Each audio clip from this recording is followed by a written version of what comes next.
Welcome to mega debate. నా పేరు రహీం. ప్రపంచాన్ని కలవరపెట్టిన ఇరాన్ ఇజ్రాయెల్ దేశాల మధ్య యుద్ధం ఆయిల్ ధరలు, ఆర్థిక వ్యవస్థలు, అంతర్జాతీయ సంబంధాలపై భారీ ప్రభావం చూపింది.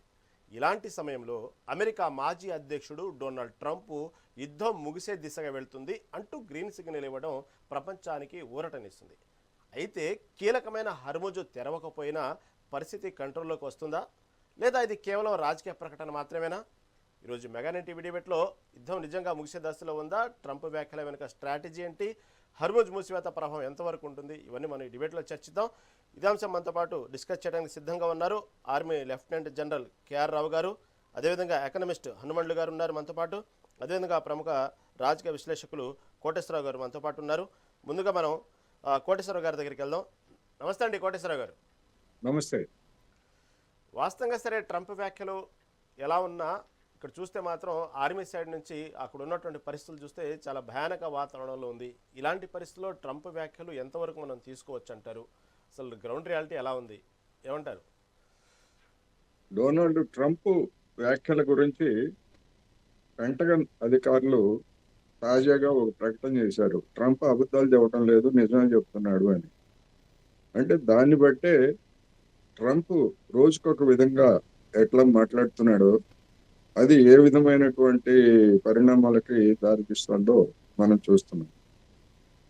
ఏప్రిల్ 6 వరకు గడువు ఇచ్చానని చెప్తున్నాడు. ఏప్రిల్ 6 వరకు నేను ఇరాన్ మౌలిక వ్యవస్థల మీద దాడి చేయనని చెప్పేసి చెప్పాడు.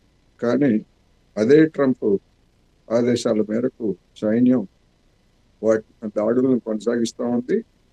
ముఖ్యమైనటువంటి ఇంధన లేకపోతే డీసాలినేషన్, సముద్రపు జలాన్ని మంచినీరుగా మార్చేటువంటి ప్లాంట్ల మీద కూడా దాడులు చేస్తూ ఉంది. దానికి ప్రతిగా ఇరాన్ కూడా తాము కూడా అదే విధమైనటువంటి దాడులకి దిగుతామని చెప్పేసి ప్రకటించినటువంటి అంశాన్ని మనం మర్చిపోకూడదు.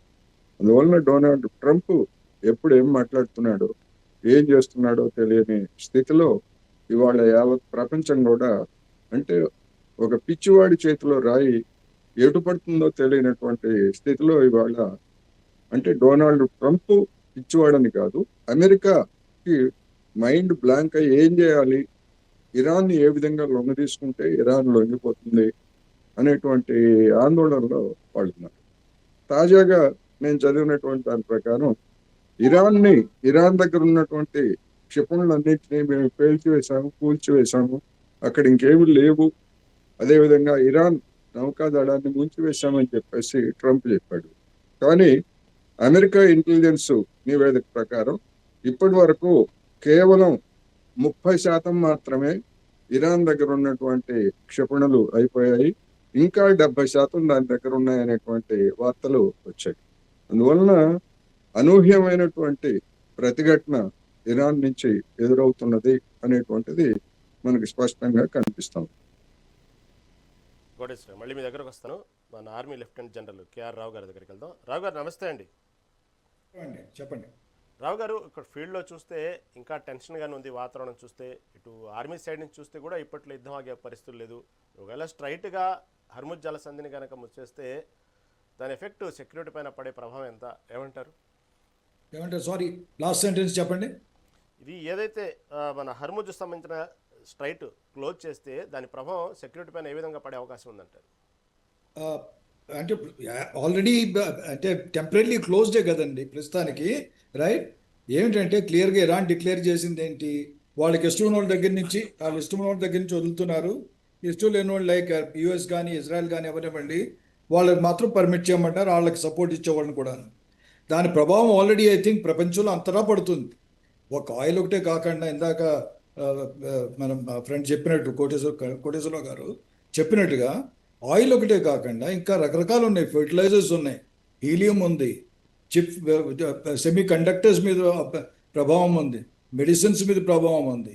ఇదేంటంటే నేను అనుకోవటం ఏంటంటే ఇలాగ ఇంకొక వారం 10 రోజులు కొనసాగితే చాలా ప్రపంచంలో అన్ని దేశాలు ఆల్రెడీ ఇంతకుముందే జపాన్, సౌత్ కొరియా కూడా ఎఫెక్ట్ అయి ఉన్నాయి.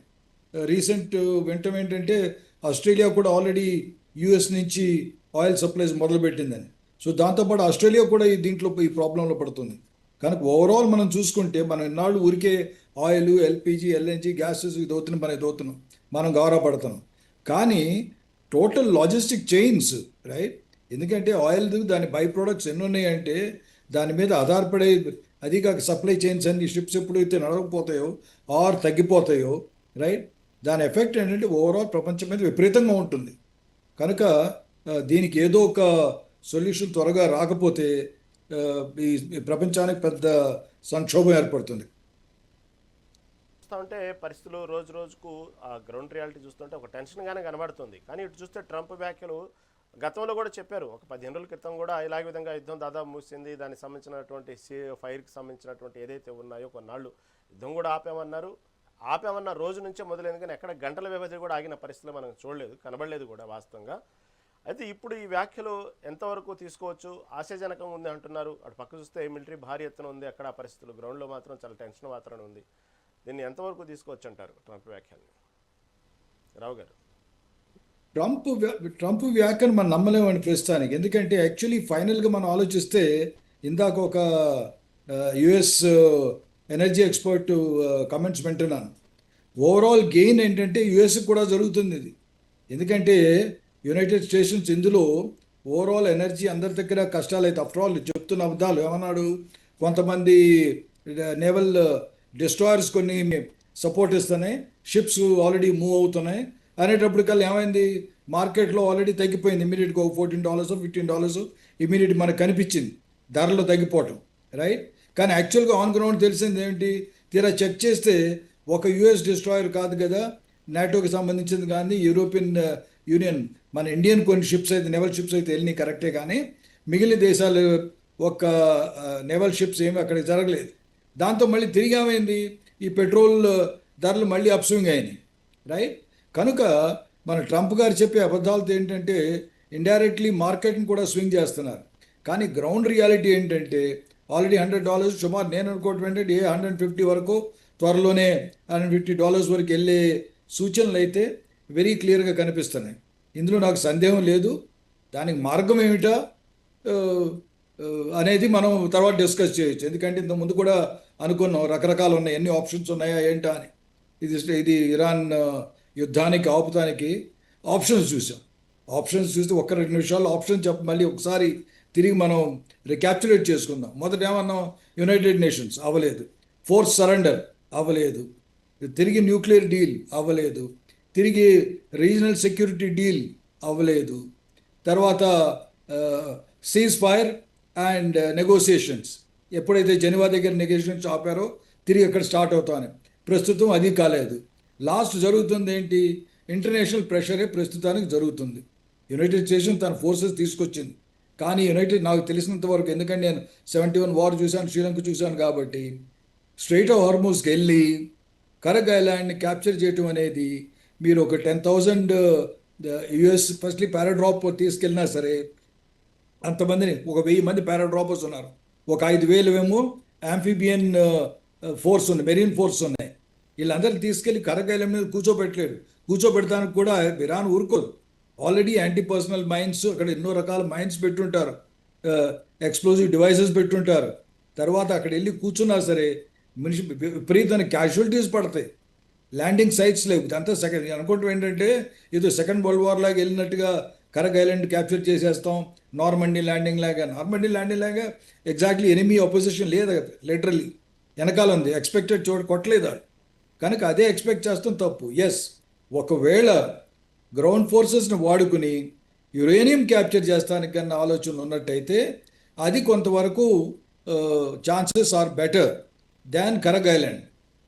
కనుక తనేదో వచ్చేసి స్ట్రెయిట్ ఆఫ్ హార్మూజ్ ఓపెన్ చేస్తానికి ప్రయత్నించిన తన గ్రౌండ్ ఫోర్సెస్ని, ఎయిర్ ఫోర్స్ని, of course air force is far superior, ఖచ్చితంగా ఎయిర్ డిఫెన్స్ని కొడతారు.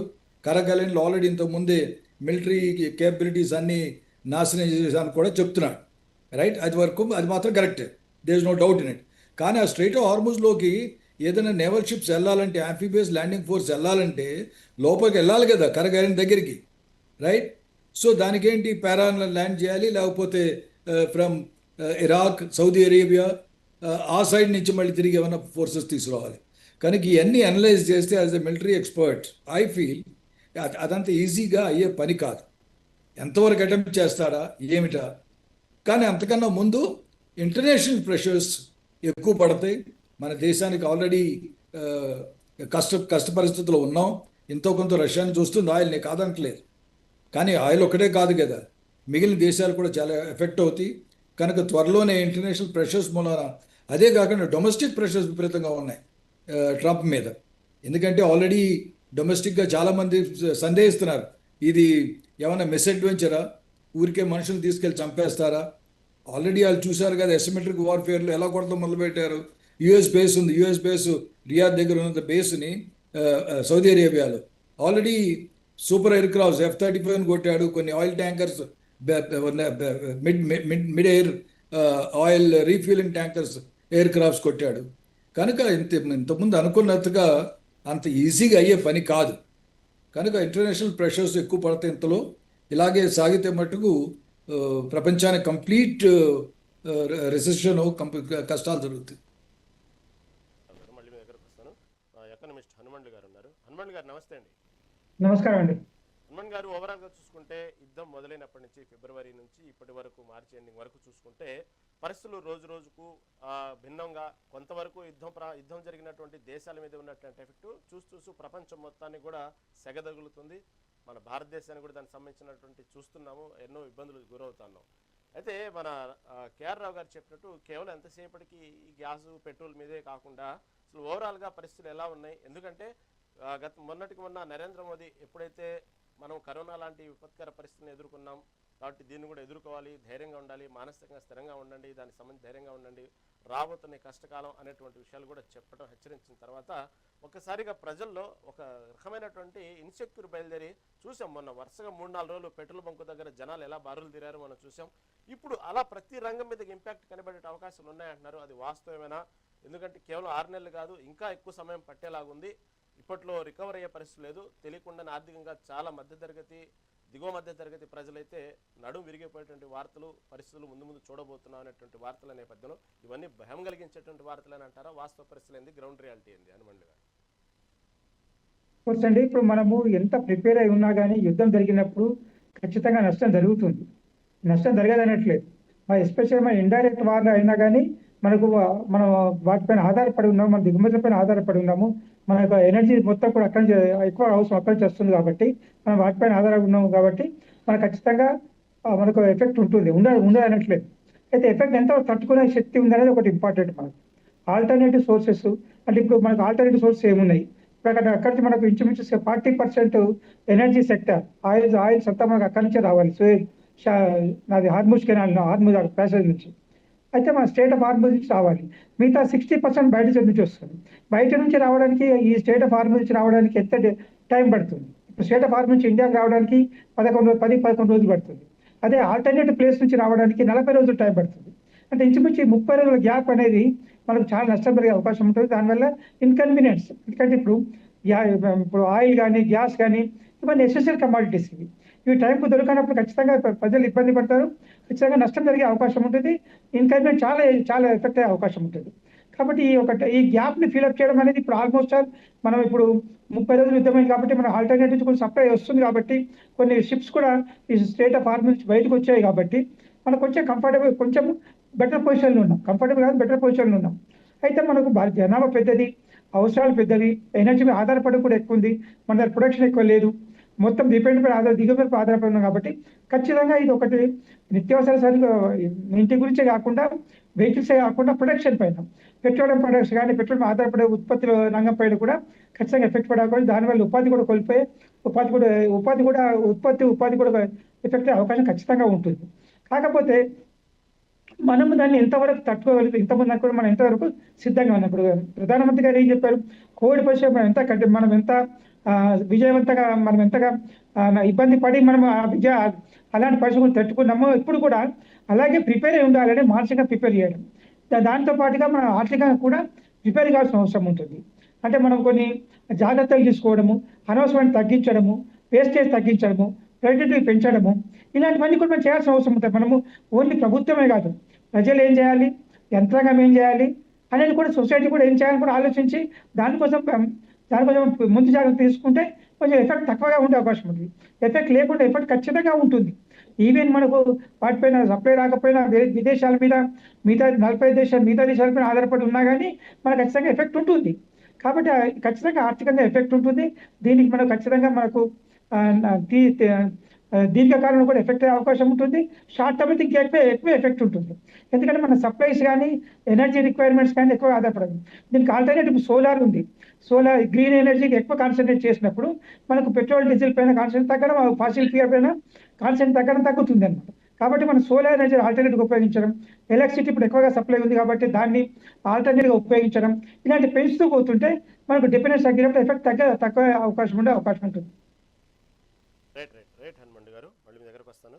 కోటేశ్వర గారు, అస్తంగా మొన్న చెప్పినటువంటి మోదీ చేసిన వ్యాఖ్యలు ఒక్కొక్కళ్ళు ఒక్కొక్క రకంగా తీసుకున్నప్పటికీ కూడా ఎక్కడో కొంత దేశం మొత్తం ఒక్కసారిగా ఈ వ్యాఖ్యలు వెనక ఉన్నటువంటి మర్మం ఏదైనా కానివ్వండి, కొంతవరకు ఒక రకమైనటువంటి భయభ్రాంతులు కానివ్వండి, ముందు జాగ్రత్త చర్యలుగా తీసుకున్నటువంటి కొన్ని చర్యలు కానివ్వండి, ఇలా మోదీ వ్యాఖ్యల్ని కొంత విమర్శించిన వాళ్ళు ఉన్నారు. ఇటుపక్క కొంతమంది కాదు, ఏదో హెచ్చరికలు వస్తున్నాయి, మనం జాగ్రత్త పడాలి, ఎందుకంటే కరోనా సమయంలో కూడా ఇలాంటి వ్యాఖ్యలు మెల్లిమెల్లిగా జనాలు ఇంజెక్ట్ చేసి ఒక్కసారిగా మనుషుల్ని లాక్డౌన్ పరిస్థితులు తీసుకొచ్చారు. కాబట్టి లాక్డౌన్ రాకపోయినప్పటికీ కూడా అలాంటి పదాలు వాడుతూ అలాంటి సిచ్యువేషన్స్ వచ్చేటువంటి పరిస్థితులు ముందుగానే ప్రధాని స్వయంగా నరేంద్ర మోదీ నోటిగుండే వ్యాఖ్యలు వచ్చినాయంటే ఏదో ఆలోచన చేసేటువంటి వ్యాఖ్యలు, ఇది కొంచెం జాగ్రత్తగా ఉండాలి అనేటువంటి విషయం అయితే ప్రజల్లోకి వెళ్ళింది. వాస్తవం అంటారా కాదంటారా? కరోనా అనేటువంటిది మనకి తెలియకుండా వచ్చింది, వ్యాపించింది. ఎక్కడి నుంచి వచ్చింది, ఎట్లా వచ్చింది అనేటువంటిది మనకు తెలియదు. కానీ ఈ పశ్చిమాసియా వార్ అనేటువంటిది గడిచినటువంటి కొద్ది నెలలుగా, ఒక విధంగా చెప్పాలంటే 6-7 నెలలుగా డొనాల్డ్ ట్రంప్, నెతన్యాహు వీళ్ళు మేము ఇరాన్ మీద దాడి చేస్తాం, ఉన్నటువంటి అణు కేంద్రాలను మోసం చేస్తాము, అక్కడ ఉన్నటువంటి ప్రభుత్వాన్ని సూపర్ లీడర్ మన ఖమేనీని మేము చంపేస్తాము లేకపోతే తొలగిస్తామని ఎప్పటి నుంచో చెప్తుంటే మన దేశం మరి అటువంటి దాన్ని ఊహించి ఒకవేళ నిజంగా అలాంటి పరిణామం జరిగితే, ఇరాన్ ముందే చెప్పింది అవసరమైతే మేము హార్ముజ్ జలసంధిని కూడా మూసివేస్తాము మా మీద దాడి జరిగితే అని కూడా చెప్పింది. కానీ మన కేంద్ర ప్రభుత్వము ఏమి ముందు జాగ్రత్తలు తీసుకుంది, అదనంగా ఏమన్నా దిగుమతులు చేసుకున్నా అంటే అటువంటి సమాచారం మనకి ఎక్కడా లేదు. దాదాపు 20 రోజుల తర్వాత ప్రధానమంత్రి నరేంద్ర మోడీ గారు మొదటి యుద్ధం ప్రారంభమైనటువంటి 1-2 రోజుల్లోనే ఈ పశ్చిమాసియా సమస్యల గురించి చర్చించాలని చెప్పేసి ప్రతిపక్షాలు వాయిదా తీర్మానం ఇస్తే, ట్యాక్ కుదరదు, అవసరం లేదు, ఆల్ ఈజ్ వెల్, దీన్ని చర్చించాల్సినటువంటి అవసరం లేదు, అదేదో తన ప్రభుత్వం మీద విమర్శ చేసినట్టుగా భావించి అడ్డగోలుగా తిరస్కరించినటువంటి పరిణామం మనం చూసాం. కానీ అదే పెద్ద మనిషి 20 రోజుల తర్వాత మరి కరోనా లాంటి పరిస్థితిని మనం ఎదుర్కొంటున్నాము అని చెప్పేసి ఎందుకు చెప్పాల్సి వచ్చింది అనేటువంటిది ఒకటైతే, 25 రోజుల పాటు అఖిలపక్ష సమావేశాన్ని పెట్టడానికి కూడా ముందుకు రాలేదు వార్ ప్రారంభమైన తర్వాత. అంటే ఇంత నిర్లక్ష్యం, ఇంత ముందు చూపు లేమితనం ఏమిటి అనేటువంటిది యావత్ జనం ఆలోచించాలి. ఎందుకని ఈ విధంగా చర్చకు పార్లమెంట్ లో ఒప్పుకోలేదు? తర్వాత పోనీ తానైనా దేశ ప్రజలను ఉద్దేశించి ఇదిగో పరిస్థితి ఇట్లా ఉంది, ఈ విధంగా జరుగుతుంది, ఇప్పుడు హనుమాన్లు గారు చెప్పినట్లు ఇదిగో ఇట్లా పొదుపుగా వాడాలి, కట్టెల పొయ్యిలు వాడాలి, లేకపోతే మళ్ళా గోబర్ పిడకలకి వెళ్ళాలి మన సనాతనంలో అనే ఆ పద్ధతులైనా అదేనా చెప్పారా అంటే అది చెప్పలేదు. ఎందుకంటే మనం కరోనా అప్పుడు చూసాం కదా, గ్లాసులు మోగించండి, పళ్ళాలు మోగించండి, వెళ్ళి గంగలో మునగండి, లేదా కరోనాకి దారి కనపట్లేదు వెలిగించండి, కొవ్వొత్తులు చూపించండి అది పారిపోద్ది, ఇవన్నీ చెప్పారు కదా. అటువంటి ఎందుకు చెప్పలేదు మనకి ఇప్పుడు అనేటువంటి ప్రశ్న. అందుకని పూర్తి నిర్లక్ష్యం, జనాన్ని ఎడ్యుకేట్ చేయలేదు, లేకపోతే జనానికి వాస్తవాలు చెప్పలేదు, ప్రభుత్వాన్ని ముందు జాగ్రత్తలు చేయడానికి తీసుకుందా అంటే లేదు. అందుకని తర్వాత మనం చూసాం, తర్వాత ఆ అమెరికా చర్యని ఖండించకపోవడంతో ఇరాన్ మన షిప్పులను కూడా అక్కడ నిలిపేసింది. రెండోది, మనం బ్రిక్స్ అధ్యక్ష స్థానంలో ఉన్నాం. బ్రిక్స్ అధ్యక్ష స్థానంలో ఉండి ఒక బ్రిక్స్ కంట్రీ మీద ఆ విధమైనటువంటి దాడి చేస్తే దాన్ని ఖండించడానికి మనకు నోరు రాలేదు. సరే, భారతదేశంగా మనం ఖండించలేదు, ఇప్పటికీ ఖండించలేదు. కానీ ఇరాన్ లేదా ఇతర దేశాలు ఒత్తిడి తెచ్చిన తర్వాత 15 రోజుల తర్వాత బ్రిక్స్ పేరుతోటి ఇది అంతర్జాతీయ న్యాయానికి విరుద్ధం అని చెప్పేసి ఒక ఖండన ప్రకటన చేశారు. ఆ తర్వాత అసలు ఇరాన్ నాయకులతో కనీసం మాట్లాడలేదు. అక్కడ మన వేలాది మంది మన కార్మికులు ఉన్నారు, లేదా మనకి మిత్ర దేశం, అక్కడి నుంచి మనకి రావాల్సినటువంటి ఆ హార్ముజ్ జలసంధి నుంచి రావాల్సినటువంటి ఇవన్నీ కూడా ఏంటంటే వీళ్ళ లెక్క ఏంటంటే డొనాల్డ్ ట్రంప్ నెతన్యాహు చెప్పిన మాటలు నమ్మారు. వారం 10 రోజుల్లో మేము ఇరాన్ని లేపేస్తాము, ఏం కాదు మీకేం కాదు అని చెప్పేసి అంటే నిజమేనని నమ్ముకున్నారు. తీరా సెగ తగలటం మొదలెట్టిన తర్వాత ఇరాన్తో మాట్లాడారు. ఎందుకు ఈ విధమైనటువంటి వైఖరి ఎందుకు అనుసరించాల్సి వచ్చింది? ఎవరైనా అడిగితే మీరు దేశద్రోహులు, దేశం ఇబ్బందుల్లో ఉన్నప్పుడు మీరు ఇట్లాంటివన్నీ ప్రశ్నిస్తారా అని చెప్పేసి దేశద్రోహం ముద్రేసి నోరు మూయించేటువంటి ప్రయత్నం చేస్తారు. అందుకని ఇప్పటికైనా దేశం కోసం, ధర్మం కోసం పనిచేస్తున్నామని చెప్పుకునేటువంటి వాళ్ళు, అయ్యా డొనాల్డ్ ట్రంప్ యుద్ధాన్ని ఆపు, ఇది మొత్తం యావత్ ప్రపంచానికి కూడా నష్టం కలిగిస్తా ఉందనే ఒక్క ముక్క నెల రోజుల తర్వాత కూడా చెప్పారా నరేంద్ర మోడీ గారు? ఆయన దోస్తే కదా, జగని దోస్తే కదా, ఎందుకని చెప్పరు? మౌనం. ఈ మౌనంతో మన దేశానికి ఒరిగింది ఏమిటి?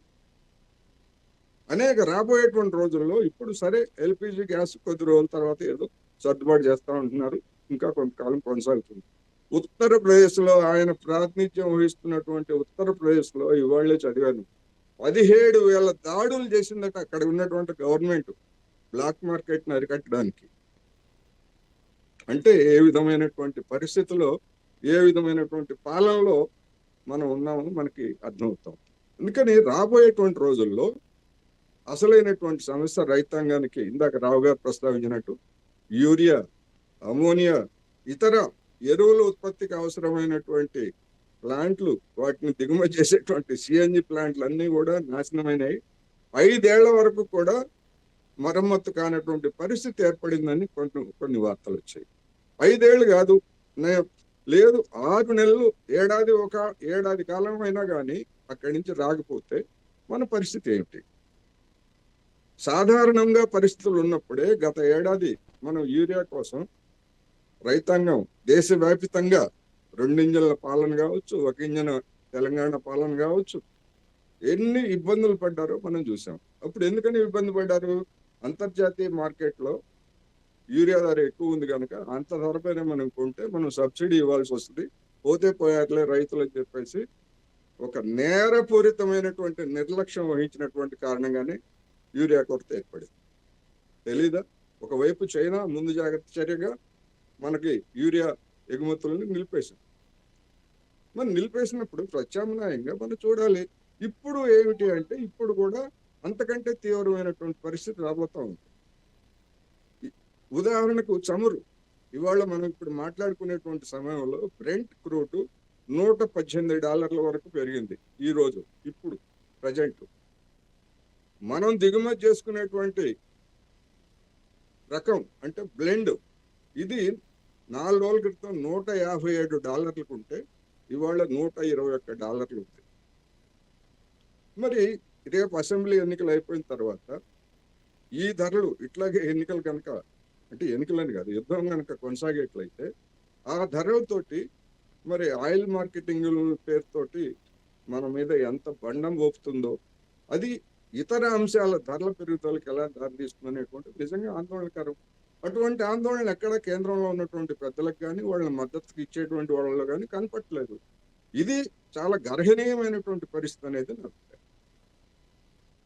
కోటేశ్వరరావు, రావు గారు, మనం కొద్ది గంటల క్రితం చూస్తే ఒకసారిగా ఇజ్రాయెల్ మీదేమో ఇరాన్ దాడి చేసింది, యుఎస్ వచ్చి ఇరాన్ మీద దాడి చేసింది, ఇటు పక్క కువైట్ మీద కూడా ఇరాన్ దాడి చేసింది. ఈ నేపథ్యంలో నెతన్యాహు చూస్తేనేమో దాదాపు సగ యుద్ధం అయిపోయింది, ఇక నెక్స్ట్ యుద్ధం అంతా యురేనియం మీదే, ఇరాన్ అయితే దాదాపుగా తుడిచిపెట్టుకోవడం ఖాయమంటున్నది. ఓ పక్క చూస్తే అమెరికా చూస్తేనేమో ఏదైతే గుండెకాయ లాంటి, ఇరాన్కి గుండెకాయ లాంటి ద్వీపం ఉందో దాని మీద మేము దాడి చేస్తే ఇక దాదాపు దాని పని అయిపోతుంది అంటుంది. ఇలాంటి పరిస్థితుల్లో ఒక శాంతి మార్గం అంటున్నారు, శాంతి చర్చలు అంటున్నారు. ప్రస్తుతం యుద్ధం అప్డేట్ ఏంటి? బలబలాలు చూసుకుంటే ఒకరి మీద ఒకరు యుద్ధం చేసుకుంటున్నారు, ఎక్కడ కూడా ఇరాన్ తగ్గే ప్రసక్తి లేదన్నట్టు ముందుకెళ్తా ఉంది. అయినప్పటికీ కూడా ఇరాన్కి కూడా భారీ షాక్లే తగులుతున్నాయి. ఈ క్రమంలో ఇంకా పోరాడే శక్తి ఉందంటారా? అసలు వాస్తవికతకి మేకపోతు గాంభీర్యం ప్రదర్శిస్తున్న వాస్తవానికి గ్రౌండ్లో అంత సీన్ ఉందంట ఇరాన్ ప్రస్తుత పరిస్థితుల్లో. ఒక పక్క ఎందుకంటే భారీ స్థాయిలో మిలిటరీ దిగింది అమెరికాది, ఒక పక్క వస్తే నెత్తిన సగం యుద్ధం అయిపోయింది అంటున్నారు. వాస్తవాలు ఏంటి అసలు? ఇరాన్కి ఖచ్చితంగా ఇంకా దెబ్బలాడగల శక్తి ఉంది. ఎసిమెట్రిక్ వార్ఫేర్ అనుకుంటే ఇప్పుడు ప్యూర్లీ కన్వెన్షనల్ వార్ఫేర్ కింద తీసుకుంటే రెండు ప్రత్యర్థులు పూర్తి ఎయిర్ ఫోర్సు లేదా కాల్బలం, పారాలాండింగ్ ఇవన్నీ చూసుకున్నట్టయితే ఖచ్చితంగా యునైటెడ్ స్టేట్స్ ఇజ్రాయెల్ కలిపితే వాళ్ళకి సుప్రియారిటీ ఉంది, ఇందులో సందేహం లేదు, రైట్. కానీ ఇరాన్ ఏంటంటే వార్ఫేర్లోనే టోటలీ ఒక రెవల్యూషనరీ చేంజ్ తెచ్చింది, ఎసిమెట్రిక్ వార్ఫేర్ అని. అందుకే అంతంత కాస్ట్లీ మిసైల్స్ చేయకుండా లిమిటెడ్ బ్యాలిస్టిక్ మిసైల్స్ 3,000, 4,000, 5,000 ఒక బ్యాలిస్టిక్ మిసైల్స్ చేసుకున్నారు. దానికని ఇంకా చీపర్ ఆప్షన్స్ ఏం తీసుకున్నారు? $20,000తో డ్రోన్స్, షహీద్ డ్రోన్స్ ఉన్నాయే, విపరీతంగా డ్రోన్స్. కొన్ని లెక్కల ప్రకారం అయితే 80,000 డ్రోన్స్ వాళ్ళ దగ్గర ఉన్నాయి స్టార్టింగ్ టైంలోనే. కొంతమంది 20,000 అన్నారు, కొంతమంది 80,000 అని కూడా ఉన్నాయి. కనుక అంచనాలు తప్పవచ్చు అటు ఇటు, కానీ వాళ్ళ దగ్గర ఎంత ఉన్నాయో మనకు తెలియదు. కానీ ఇరాన్ మాత్రం ఏంటంటే మనం 2-3 సంగతులు అర్థం చేసుకోవాలి. ఫస్ట్లీ ఏంటంటే వీళ్ళకి నౌ ఆర్ నెవర్, అటో ఇటో. ఇప్పుడు ఎందుకంటే ఏ స్టేజ్లో ఉన్నారంటే ఇప్పుడు సకంబ్ అయిపోతే ఇంకా జీవితంలో తిరిగి మళ్ళీ ఇరాన్ యొక్క ఆత్మగౌరవం అనుకోనివ్వండి, మన పర్షియన్ కల్చర్ గురించి అనుకోనివ్వండి, రైట్, అదంతా తిరిగి వాళ్ళు తెచ్చుకోలేరు. ఒకసారి ఇక్కడ నొక్కబడ్డారంటే గల్ఫ్ కంట్రీస్ అవనివ్వండి, ఇజ్రాయెల్ అవనివ్వండి, ఇరాన్ని ఇంకా కంప్లీట్గా అణగలుగుతారు. కనుక అందుకే ఏంటంటే వాళ్ళు లాస్ట్ మ్యాన్ లాస్ట్ రౌండ్ వరకు దెబ్బలాడటానికి సిద్ధంగా ఉన్నారు. రెండోది ఏంటి, అమెరికా ఊహించినంత విధంగా వీళ్ళు రిటాలియేట్ చేశారు. యాక్చువల్గా చూసుకుంటే కొన్ని ఇజ్రాయెల్ సంగతులు డ్యామేజ్ ఏం జరుగుతున్నాయి కూడా బయటికి రావట్లేదు. అటు మీరు హౌతీస్ని తీసుకోండి, ఒకప్పున హెజ్బుల్లా తీసుకోండి. యాక్చువల్గా మనం ఇరాన్ మొదటి నుంచి ఏం చెప్పింది, 7 ఫ్రంట్ స్ట్రాటజీ. మేము కొట్టేది ఎసిమెట్రిక్ వార్ఫేర్లో 7 ఫ్రంట్స్. ఏ ఫ్రంట్స్ అన్నారు? ఒక సైడ్ నుంచి ఏమో హౌతీస్ కొడతారు, ఒక సైడ్ నుంచి హెజ్బుల్లా కొడతారు, ఇంకో సైడ్ నుంచి హమస్ కొడతారు, ఇంకో సైడ్ నుంచి ఇరాక్లో ఉన్న షియాస్ కొడతారు, రైట్, సిరియాలో ఉన్న షియాస్ కూడా కొడతారు. అది కాకుండా మా డ్రోన్ వార్ఫేర్తో కొడతాం. ఇలాగా 7 ఫ్రంట్స్ కింద వాళ్ళు ముందు నుంచి చెప్పారు. రెండోది ఏంటి, ఇంత లీడర్షిప్ పోయినా సరే వాళ్ళు ఎందుకు దెబ్బలాడగలుగుతున్నారు? వాళ్ళు ఆల్రెడీ ఇలాంటివి జరుగుతున్నాయని వార్ గేమింగ్ చేశారు. The greatness of their planning, IRGC planning ఏంటంటే కొన్ని విషయాల్లో మెచ్చుకోవాలి. వాటిలో యాజ్ ఆర్మీ ప్లానర్ వాళ్ళు చేస్తుంది రైటా, వీళ్ళు చేస్తుంది రైటా అని, కానీ యాజ్ ఆర్మీ ప్లానర్ కింద మాట్లాడితే ఇరాన్ ఖచ్చితంగా ఏంటి ఇంతకు ముందు ఊహించి వార్ గేమ్ చేసింది. ఇలా చేస్తే మనం ఏం చేయాలి, ఇలా చేస్తే మనం ఏం చేయాలి. అందుకే ఆప్షన్స్ కింద ఏం చేశారు, ఇంతమంది లీడర్షిప్ పోయినా సరే ఇమీడియట్గా వితిన్ 1 అవర్లో తిరిగి కొట్టగలిగారు. ఎందుకు కొట్టగలిగారు? 31 ప్రావిన్సెస్కి ఆల్రెడీ డెలిగేట్ చేశారు. ప్రతి ప్రావిన్స్కి ఎవరు కమాండరు, ఏం టార్గెట్స్, ఎలా కొడుతుండాలి, అలా కావాల్సిన లాజిస్టిక్ సప్లైస్ కూడా ప్లేస్ చేశారు ఆల్రెడీ, రైట్. సో ఇరాన్ ఆ లెక్కను చూసుకుంటే అందుకేమైంది, వాళ్ళకి తెలుసు వాళ్ళ మిసైల్స్ ఏంటి యూఎస్ వరకు రీచ్ అవ్వలేవు. 2,750 కిలోమీటర్స్ దాటి వాళ్ళు కొట్టలేరు. ప్రస్తుతానికి ఉన్న వాళ్ళకి లిమిట్స్లో అంతే ఉంది. అందుకే ఏం చేశారు, ఆల్ రైట్, వీళ్ళకి సాఫ్ట్ ప్లేస్ ఏంటి, వీళ్ళ బేసెస్ ఉన్నాయి. ఒకటి బేసెస్ని కొట్టాలి. రెండోది ఏంటి, వీళ్ళకి ఎక్కువ సపోర్ట్ ఇచ్చేవారు గల్ఫ్ కంట్రీస్ అంతా ఒక దెబ్బ తీయాలి, డైరెక్ట్గా ఇండైరెక్ట్గా. కాకపోతే వాళ్ళు ముందు చెప్పారు, ఇలా అని డైరెక్ట్గా గల్ఫ్ కంట్రీస్ మీద వాళ్ళకి తెలుసు ఇస్లాం వాళ్ళ మీదే సున్నీస్ అవ్వచ్చు, బట్ స్టిల్ వాళ్ళని డైరెక్ట్గా కొట్టాలని ముందు స్టార్ట్ చేయలేదు. ముందు స్టార్ట్ చేయడం ఏంది, యూఎస్ బేసెస్ని కొడతాం, యూఎస్ ఒక ఏ ఉన్నాయో ప్లేసెస్ కొడతామని. ఎప్పుడైతే యూఎస్ ఇజ్రాయెల్ కలిసి ఇరాన్ ఇన్ఫ్రాస్ట్రక్చర్ మీద కొడతాం మొదలుపెట్టారో అప్పుడు వాళ్ళు అన్నారు మేము కూడా తిరిగి గల్ఫ్ కంట్రీస్ ఇన్ఫ్రాస్ట్రక్చర్ మీద కొడతాం, యూఎస్ కూడా దెబ్బతీస్తామని. కనుక ప్రస్తుతం ఉన్న పరిస్థితి ఏంటంటే యూఎస్ ఖచ్చితంగా అర్థమైంది వెరీ క్లియర్గా. ఇంతకుముందు చాలా గర్వపోయాడే మన ట్రంప్ గారు, ఏమన్నాడు, కంప్లీట్ సరెండర్ చేసేస్తారు వీళ్ళందరూ అనేసి, రైట్, ఫోర్స్ సరెండర్ అని డిక్లేర్ చేశాడు. ఇంతకు ముందు అయితే ఫస్ట్ స్టార్ట్ చేసినప్పుడు 1-2 వారాల్లో కంప్లీట్ చేసేస్తానన్నాడు, రైట్. కనుక Trump of course is a maverick. తన మాటలు తను చెప్పిన మాటలు తనే మెయింటైన్ చేసుకోలేడు, అలాంటి మనిషి. సో ట్రంప్ని వదిలేద్దాం. బట్ ఓవరాల్ ఏంటంటే అలాంటి ఎరాటిక్ మ్యాన్లో ఇంకొక ప్రాబ్లం ఉంది. అపోనెంట్కి ఎప్పుడైతే ఒక ప్రత్యర్థి ఒక మనిషి ఎరాటిక్ అవుతాడో ఎనిమీకి అడ్వర్సరీకి ప్రాబ్లం ఏంటంటే ప్రిడిక్టబుల్ చేయలేడు. So that is the worst problem. వార్లో ఎప్పుడైనా సరే కొంతవరకు మనం ప్రిడిక్ట్ చేయగలిగితే దానికి తగ్గట్టుగా మనం తయారవ్వగలం. కానీ ఈ ట్రంప్ కేసులో ట్రంప్ ఎలాంటి డెసిషన్ తీసుకుంటాడు దానికి తగ్గట్టుగా డిఫెన్స్ సెక్రటరీ పీట్ హెగ్త్ ఉన్నాడు. ఇలాంటి మనుషులు ఉండబట్టి వాళ్ళని అందుకే ఇంతవరకు మధ్యలో ఒక ఏమన్నాడు ట్రంప్, నో పీస్ నెగోషియేషన్స్ వెనకవుతున్నాయి, అదవుతున్నాయి, ఇదవుతున్నాయి అని. అలా అని ఇరానియన్స్ మాత్రం ఊరుకోలేదు. కంప్లీట్ మైనింగ్ మొదలు పెట్టారు. ఆల్రెడీ క్లియర్గా చెప్పారు, సీ మైన్స్, ఫ్లోటింగ్ మైన్స్ కూడా పెట్టేస్తాం స్ట్రైట్ ఆఫ్ హార్మోజ్లో క్లియర్గా చెప్పారు. తర్వాత ఎప్పుడైతే కొన్ని ఆయిల్ ఇన్ఫ్రాస్ట్రక్చర్స్ కొట్టాడో, కొన్ని దెబ్బలు తగిలినాయో, తిరిగి సౌదీ అరేబియాను కొట్టాడు, ఖతార్లోను కొట్టాడు. రైట్? సో ఇది వెరీ క్లియర్. కనుక అంత ఈజీగా అప్పుడు ఏంటంటే ఫస్ట్ ఇరాన్ ఖచ్చితంగా దెబ్బలాడుతుంది. యుఎస్ ఇంతకుముందు అనుకున్నంత ఈజీగా ఆడు ఇప్పుడు ఒక ఇంతమంది, of course 82 airborne division is a very famous division, చాలా light infantry, very quick, specially trained people. Right? ఎంత ట్రైన్డ్ పీపుల్ అయినా సరే, ఆఫ్టర్ ఆల్ నేను శ్రీలంక చూసాం, ఐలాండ్ మీద ల్యాండింగ్ ఎంత ప్రాబ్లము. తర్వాత షిప్స్ అక్కడికి వెళ్ళి యాంఫిబియస్ ల్యాండింగ్ చేయాలంటే కొన్ని షిప్స్ రావాలి. రైట్? కనుక ఇప్పటికి తనకు తెలిసి వచ్చింది ఏమిటంటే అంత ఈజీ కాదు క్లియర్ కట్గా కరగ్ ఐలాండ్ తీసుకోవటం. రైట్? అదంత సులభంగా అయ్యే పని కాదు. కాకపోతే ఇంకేమైనా టార్గెట్స్ చేయొచ్చు, లైక్ యురేనియం కానీ, ఇంకా ఏమైనా పవర్ స్టేషన్స్ అన్నాడు, ఇంకేమైనా స్ట్రాటజిక్ టార్గెట్స్ ఉంటే ఆ స్ట్రాటజిక్ టార్గెట్స్ని కంట్రోల్ చేస్తానికి ప్రయత్నించవచ్చు. లైక్ ఫర్ ఎగ్జాంపుల్ ఎలాంటి సర్ప్రైజ్ ఇవ్వచ్చు అంటే, గవర్నమెంట్ హెడ్ క్వార్టర్స్ ఉంది టెహరాన్లో, అక్కడెక్కడ దగ్గరలో సూటబుల్ ప్లేస్ ఉంటే ఎయిర్బోర్న్ ల్యాండింగ్ చేయొచ్చు. అక్కడ ఎయిర్బోర్న్ పారాట్రూపర్స్ ల్యాండ్ చేసి కంప్లీట్ ఐలాండ్ సరెండర్ చేయించవచ్చు. కనుక ఇలాంటివి ఏమైనా ట్రై చేస్తారు. కానీ ప్రస్తుతం అయితే ఇరాన్ ఇమీడియట్గా గివప్ చేయదు, ఒకటి నాకు తెలిసినంత మటుకు, అన్లెస్ క్లియర్ కట్గా వాళ్ళు పెట్టిన కండిషన్స్లో కొన్నైనా మీట్ అవ్వగలిగితే. ఆఫ్టర్ ఆల్ వాళ్ళు ఆకాశాన్ని కోరికలు కోరుతున్నారు, మాకు అయిన ఖర్చులకి తిరిగి డబ్బులు ఇవ్వాలన్నట్టుగా. అలాంటి డబ్బులు మాత్రం ఇవ్వటం జరగదు. కాకపోతే వాళ్ళకు కూడా, ఎందుకంటే ఎప్పుడైనా సరే ఒక్క సంధి జరగాలంటే రెండు ప్రత్యర్థులకి కొన్ని ఏంటంటే మంత్రాలు జరిగినప్పుడు యాక్సెప్టెన్స్ ఉండాలి, కొన్ని మార్పులు జరగాలి. అందుకే ఒక 10 కోరికలు కోరితే 10లో అట్లీస్ట్ ఒక 4 మెయిన్ కోరికలు ఏంటి? మమ్మల్ని పీస్ఫుల్గా యురేనియంని వాడుకొనివ్వండి, పీస్ఫుల్ పర్పసెస్. ఆల్రెడీ ఏమంటున్నాడు, ఎన్పిటి నుంచి విత్డ్రా చేస్తాను, ఉండి అందులో ట్రీటీలో నేను మెంబర్గా ఉంటే నాకు వచ్చింది ఏమిటి, ఒరిగేది ఏమిటి? ఆఫ్టర్ ఆల్ ఎన్పిటీలు ఉన్నా సరే నన్ను ఇలా డీల్ చేస్తున్నప్పుడు ఎన్పిటీలు నేను ఎందుకు ఉండాలంటున్నాడు. ఇప్పుడు ఇంతకుముందు ఆల్రెడీ మెంబర్గా ఉండేవాడు. రైట్? కనుక పీస్ఫుల్ పర్పస్ యురేనియం వాడుకుంటానే ఖచ్చితంగా అది ఇన్వాయిలబుల్, అది మాత్రం మారడు. సిమిలర్లీ ఆ 460 kgs ఎంతో యురేనియం ఉంది, ఆ యురేనియాన్ని మాత్రం ఎవరో తీసుకెళ్ళిపోతామంటే మాత్రం ఒప్పుకోడు. These are not, of course Israel మాత్రం ఖచ్చితంగా తీసుకోవాలంటది, ఇరాన్ అంత ఈజీగా ఒప్పుకోదు. దీని మధ్యలో ఎవరైనా మధ్యవర్తులు పెట్టి వాళ్ళకి యాక్సెప్టబుల్ అయిన మధ్యవర్తులు ఎవరైనా ఉండి అక్కడ దాన్ని సేఫ్ గార్డ్ చేస్తాం, ఇలాంటి ఏమైనా జరుగుతాయేమో, ఇవన్నీ డిస్కషన్స్లో బయటకు వస్తాయి ఇప్పుడు. రైట్? ఎందుకంటే యుఎస్ వెళ్ళి అక్కడ ఆక్యుపై చేసేసి మేము తీసుకెళ్ళిపోతాం. ఇంతకుముందు పుటిన్ కూడా అన్నాడు కదా, ఆ 460 kgs నేను చూసుకుంటాను, నా దగ్గర పెట్టుకుంటాను, మీరేం గారపడకండి అని. ట్రంప్ అన్నాడు, సారీ ఒప్పుకోను అన్నాడు. రైట్? సిమిలర్లీ ఇప్పుడు ట్రంప్ వచ్చి దాన్ని తీసుకెళ్ళిపోతానంటే కూడా ఎవరు ఒప్పుకోరు. కనుక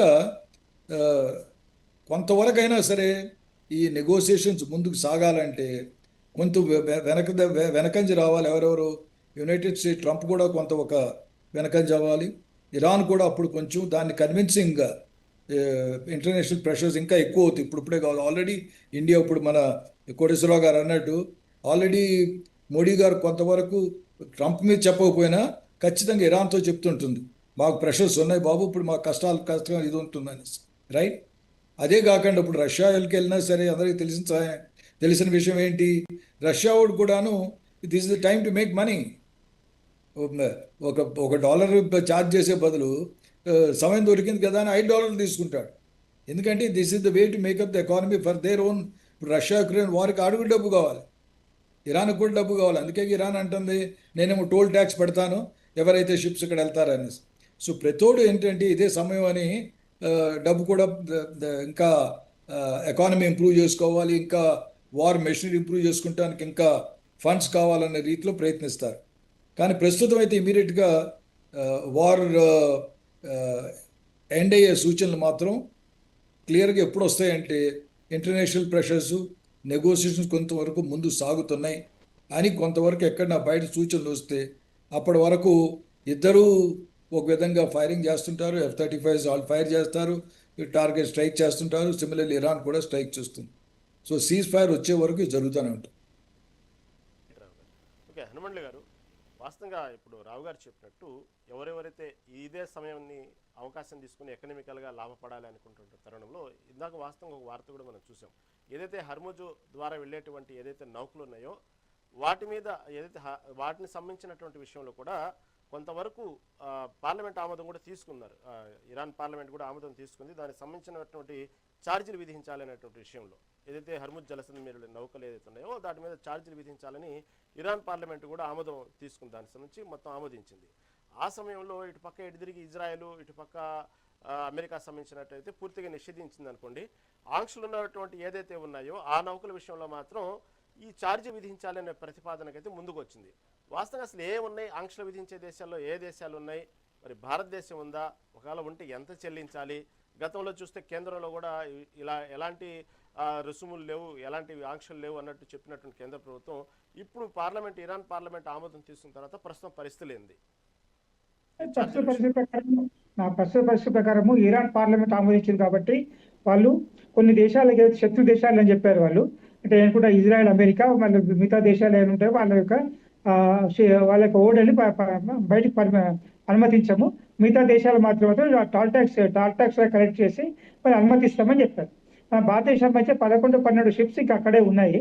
అయితే ఇంకో ముఖ్యమైన విషయం ఏంటంటే ఈ గల్ఫ్ కంట్రీస్లో ఏవైతే ఆయిల్ రిఫైనరీస్ పైన జరిగిన దాడి వల్ల ఈ సప్లై చేయడం ప్రాబ్లం కాదు, ప్రొడక్షన్ ప్రాబ్లం కూడా వచ్చింది. వాటిపైన కూడా ఆయిల్ రిఫైనరీస్ పైన కూడా దాడులు జరగడం వల్ల కువైట్ కానీ, సౌదీ కానీ, మిగతా దేశాలపైన ఆయిల్ ఇన్స్టాలేషన్స్ పైన కూడా జరగడం వల్ల అవి ప్రొడక్షన్ ఆగిపోయాయి. ప్రొడక్షన్ రావడానికి కూడా టైం పడుతుంది. తర్వాత అవి ప్రొడక్షన్ రావడానికి కూడా ఇంకో 3-4 సంవత్సరాలు కూడా పట్టచ్చు కొన్ని కేంద్రాలకు. కాబట్టి ఇప్పుడు ఖచ్చితంగా మనకు ఒక ప్లాన్ ఏముండాలంటే ఆల్టర్నేటివ్ పోవాలి. అంతేగాని ఖచ్చితంగా మనము వాళ్ళే సప్లై చేసే అనుకోవట్లేదు. ఇప్పుడైతే ఆగిపోయిన షిప్స్ ఉన్నాయో అవి ఆల్రెడీ లోడ్ అయినాయి కాబట్టి బయటకు వచ్చేస్తే మనకు కొంచెం ఇది అవుతుంది. అదే మాదిరిగా ఇక్కడ మనం లోకల్ చేయాల్సిన పని ఏంటంటే లోకల్లో కూడా ప్యానిక్ కాకుండా, అంటే మనకు అతి జాగ్రత్తగా లేకపోతే ఎక్కువగా దాన్ని ఏముంటుంది చూడండి, ఆర్టిఫిషియల్ షార్టేజ్ క్రియేట్ అవ్వకుండా చూడాల్సిన అవసరం ఉంది. అవసరం కంటే ఎక్కువ తీసుకోవడం, దాచిపెట్టుకోవడం లాంటి కాకుండా చూడాల్సిన అవసరం ఉంది. లోకల్ చేయాల్సిన మన పని అన్నమాట. అదే మాదిరిగా మనం ఆల్టర్నేటివ్ సప్లైస్, ఇప్పుడు మొరాకా ఉంది, కొన్ని వేరే ఆఫ్రికన్ కంట్రీస్లో కూడా ఆయిల్ సప్లై సిద్ధంగా ఉన్నాయి. రష్యా సప్లై అనేది సిద్ధంగా ఉంది. కెనడా లాంటి దేశాల్లో కూడా ఆయిల్ సప్లై వాళ్ళు కూడా సిద్ధంగా ఉన్నారు. ఇలాంటి సోర్సెస్ కూడా మనం వాడుకోవాలి. కాకపోతే మనం రావడానికి కొంచెం టైం పడుతుంది. అక్కడి నుంచి రావడానికి ఇంతకుముందు అన్నట్టుగా 11 రోజులు వచ్చేప్పుడు 40 రోజులు పడుతుంది. ఈ 30 రోజుల గ్యాప్ ఎలా ఫిల్అప్ చేయాలి, ఎలా వాడుకోవాలి, మనం ఎలా యూజ్ చేయాలని చూడాలి. ఇంకో విషయం, ఇంతకుముందు చెప్పినట్టుగా ఫర్టిలైజర్స్ ఫ్యూచర్లో మేజర్ ప్రాబ్లం వచ్చేది ఫర్టిలైజర్. ఎందుకంటే వచ్చేది జూన్ నుంచి పంట కాలం వస్తుంది కాబట్టి, పంటలు వేసే కాలం వస్తుంది కాబట్టి అప్పుడు ఫర్టిలైజర్స్ మాత్రం చాలా ప్రాబ్లం వచ్చే అవకాశం ఉంటుంది. ఇప్పటి నుంచి జాగ్రత్త పడాల్సిన అవసరం ఉంది. అవసరం తెప్పించుకోవాలి, లేకపోతే ప్రొడక్షన్ కూడా పెంచాల్సిన అవసరం ఉంటుంది. ఇంకో విషయం అంటే మన జాగ్రత్త కేంద్ర ప్రభుత్వం చెప్తున్న విషయం ఏంటంటే మన దగ్గర ఇంచుమించు 4 నెలల నుంచి 6 నెలలకు సరిపడే ఆయిల్ నిల్వలు ఉన్నాయి మన దగ్గర. గాబరా పడాల్సిన అవసరం లేదు. కానీ జాగ్రత్త ఉండాల్సిన అవసరం ఉంది అని చెప్తుంది. జాగ్రత్త ఉండాల్సిన అవసరం ఉంది అన్నంత మాత్రాన మీరు ఇచ్చేయమని కాదు, కొంచెం జాగ్రత్తగా ఉన్న తప్పేముంది. మనకు అవసరం జాగ్రత్త కఠిన పరిస్థితుల్లో కొంచెం జాగ్రత్త ఉండాల్సిన అవసరం ఉంటుంది, ఉంటే తప్పేముంది. కానీ ఆర్టిఫిషియల్ షార్టేజ్ క్రియేట్ చేయదని ప్యానిక్ క్రియేట్ చేయడము, మరి ఒకటి బ్లాక్ మార్కెట్ ఎంకరేజ్ చేయడము చేయకపోవడం మంచిది. అది కాకుండా చూడాల్సిన అవసరం లోకల్ అడ్మినిస్ట్రేషన్ పైన ఉంటుంది.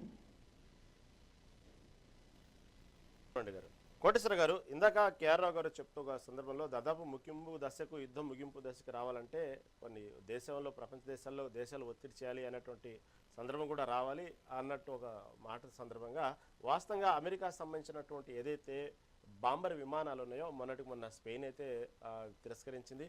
ఇప్పుడు కొత్తగా ఇటలీ కూడా ఆ కోవలో ఇటలీ అయితే మొత్తం క్లోజ్ చేసింది, అక్కడ అనుమతించలేదు బాంబర్ సంబంధించిన విషయంలో. ఇటు పక్క చూస్తేనేమో తన యొక్క పంధాన్ని మార్చుకుంటూ వెళ్తానంటుంది అమెరికా. ఎక్కడ కూడా దానికి సంబంధించినటువంటి దేశాలు కూడా ఎక్కడ కూడా పెద్దగా సపోర్ట్ దొరకట్లేదు. అయినప్పటికీ కూడా ఓవరాల్గా ఇరాన్ అయితే తుడిచిపెట్టేటువంటి పరిస్థితుల్లో ఇరాన్ ఇక జీవితంలో కోలుకోలేని పరిస్థితులు తీసుకొస్తాను, కాచుకోండి చేసుకోండి అంటా ఉన్నారు. వాస్తవంగా ముగింపు దశకు వచ్చే పరిణామాలు ఏ విధంగా ఉండటానికి ఆస్కారం ఉందంటారు? ముగింపు దశకు వస్తుంది అని కొన్ని మీడియా ప్రచారాలు చూస్తున్నాం. ఓ పక్క చూస్తేనేమో భారీ భారీ స్థాయి బాంబర్లు ఉన్నటువంటి విమానాలు దించడానికి ప్రయత్నాలు జరుగుతున్నాయి. ఆల్రెడీ చూస్తే మిలిటరీ బలగాలు భారీ ఎత్తున ఉన్నాయనేటువంటి కొంత చూస్తే 30,000 అంటున్నారు, 10,000 అంటున్నారు, 1,00,000 మంది దిగారు ఆర్మీ అంటున్నారు. ఈ విధంగా ఉన్నట్టు పరిణామాల్లో అసలు ఎక్కడ కూడా పొంతన చూడలేదు. క్షేత్రస్థాయిలో ఉన్న పరిస్థితులకి, చెప్తున్నటువంటి పరిస్థితులకి యుద్ధం ముగింపు దశగా అయితే కనబట్లేదు. అలాంటి ఆనవాళ్లు కానీ అలా ముగింపు దశ రావాలంటే పరిస్థితులు ఎలా ఉండాలంటారు? ఇప్పుడు డొనాల్డ్ ట్రంప్ అదిరింపు బెదిరింపు లేకపోతే మేకపోతు గాంభీర్యంతో ఇరాన్ ని అదుపులోకి తీసుకోవాలి, లొంగ తీసుకోవాలనేటువంటి ప్రయత్నాల్లో ఉన్నారు.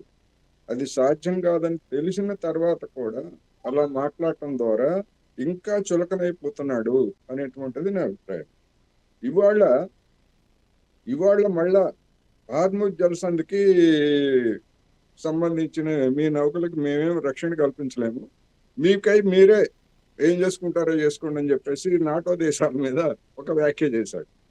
అసలు ఎవడడిగాడు, ఎవడడిగాడు నువ్వు వచ్చి అక్కడ రక్షణ కల్పించేటువంటి స్థితి నీకు ఎక్కడున్నది అంటే? నోటి దూల అనమాట. ఒక విధంగా చెప్పాలంటే తెలుగులో నోటి దూల. ఆ నోటి దూలతోటి ట్రంప్ ఇంతగా తెచ్చుకున్నాడు. మరి అటువంటి వ్యక్తి మరి అసలు ఎవరైనా నమ్ముతారా? నాటో దేశాలే నమ్మలేదు. యూకే కూడా చెప్పింది పదే పదే, ఇది మా వారు కాదు, మేమెందుకు. ఇంకోటి, మన రెండవ ప్రపంచ యుద్ధం తర్వాత వియత్నాం మీద, అదేవిధంగా ఆఫ్ఘనిస్తాను, సిరియా, అదేవిధంగా లిబియా, ఇరాక్ మీద, ఈ దేశాలన్నింటి మీద అమెరికా దాడి చేసినప్పుడు అన్ని దేశాలు కాకపోయినా అనేక దేశాలు వాటిలో పాల్గొన్నాయి.